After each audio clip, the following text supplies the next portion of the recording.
Hello, and welcome to this Miklix video where I'm going to show you how to defeat the boss called Death Knight in Scorpion River Catacombs in Elden Ring. As you probably know, bosses in Elden Ring are divided into 3 tiers. From lowest to highest, field bosses, greater enemy bosses and finally demigods and legends. Death Knight is in the lowest tier, field bosses, and is the end boss of the Scorpion River Catacombs in the Land of Shadow. It is an optional boss in the sense that it is not required to defeat it in order to progress the main story of the Shadow of the Erdtree expansion. I'm not going to say that this dungeon was the single most annoying in the game, but it's at least in the top 10. Those flying eyes that inflict deathblight on friendly visitors who are definitely not there to steal every piece of loot that isn't nailed down and probably try to remove the nails and steal the loot that is too are just so annoying and made me feel rather unwelcome.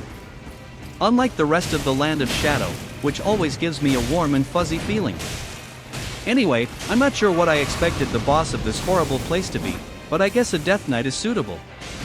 Not sure why it's necessary to emphasize the death part on this particular knight. Every other knight I've ever met seems just as eager to inflict death on me, and most of them look like they've already died themselves.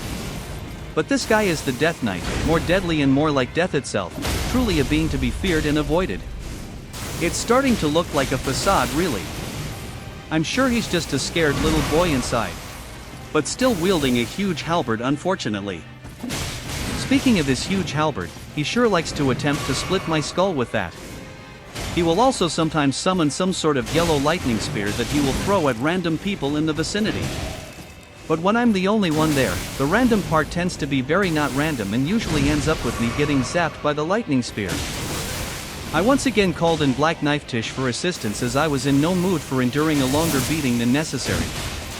She did a good job of distracting the boss, but even so, he hit me really hard several times, so my own tender flesh was not completely spared from halberd-induced cuts and bruises. It's so difficult to find good help these days. I overall found it to be a fun fight, even though it at first seems like a fairly simple melee brawl. The boss has some annoying tricks up his rotting sleeve.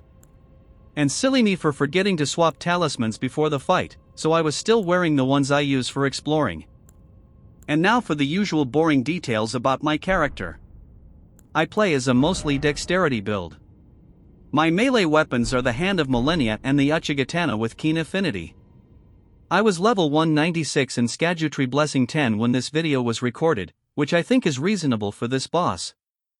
I'm always looking for the sweet spot where it's not mind-numbing easy mode, but also not so difficult that I will be stuck on the same boss for hours.